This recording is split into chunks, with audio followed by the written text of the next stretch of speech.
So daguerreotypes are the first publicly available and commercially viable type of photograph. It was usually sealed in a case to protect it, as the images are very sensitive to light, especially when they get older, so keeping them out of direct light is very important to preserve the image itself. Today we're going to be looking at some daguerreotypes from Royal Daniel Ross and his family. Royal was born in 1830 in Vermont. He went to school at Middlebury College, which is also in Vermont, and that takes us to one of the daguerreotypes. We've got a daguerreotype of the graduating class of 1852 of Middlebury College.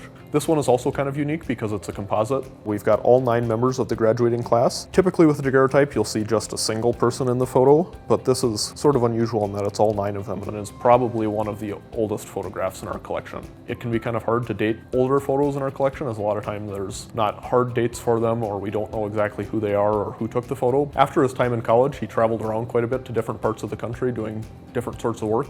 He was a trader between Salt Lake City, Utah and Montana. This second daguerreotype is the one of Royal D. Ross and his wife and his son. There's 3 in the case, which is kind of unusual. Most of the time there's just 1 or 2. On the front we've got Thomas Ross, who was born in 1861. On the inside we've got his mother Harriet Ross and his father Royal Ross.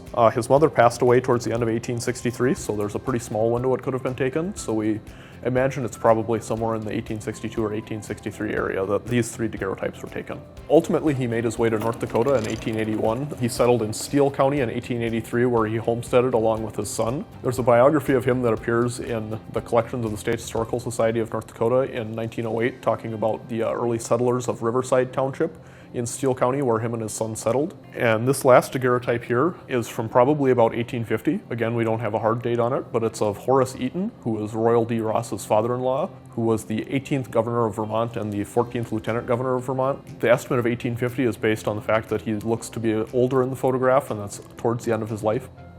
Yeah. Huh. Hi there, Editor Adam here. I actually contacted the College of Middlebury in Vermont.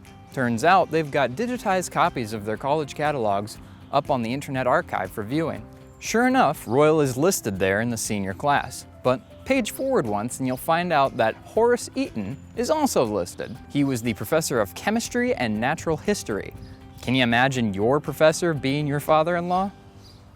The exposure length for daguerreotype depends on the sort of lighting. Typically it was a lot longer than your average photo. In bright sunlight it could be as short as 5 or 10 seconds, but in lesser light it could take a lot longer. The daguerreotypes were given to the State Historical Society of North Dakota by Royal's son Thomas's wife in 1937. That's how we have them with us today.